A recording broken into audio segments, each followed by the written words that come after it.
Hello guys, हाम्रोमा काउली सुरु भइसक्यो। दोस्रो लडको पनि ल हेर्नुहोस्, यस्तो दामी छ काउली।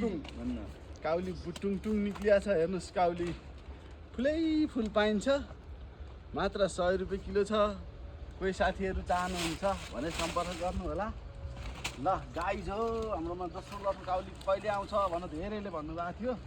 सागहरू चाहिँ हाम्रो सकियो, सबै साग माछा र टमाटर लगाइसक्यौँ। अब 4वटा टनेला काउली छ। आजबाट दोस्रो लटको काउली काट्न सुरु भयो गाइज।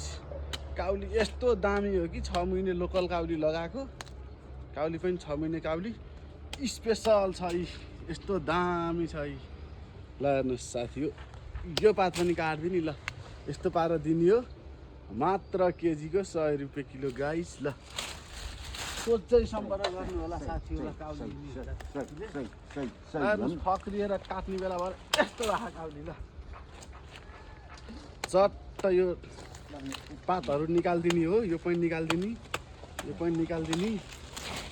अब अलि पछिबाट काँक्रो आउँछ, सिमी आउँछ, घिरौँला आउँछ, फर्सी आउँछ, साग आउँछ। अहिलेको लागि चाहिँ काउली। ल हेर्नुहोस् काउली।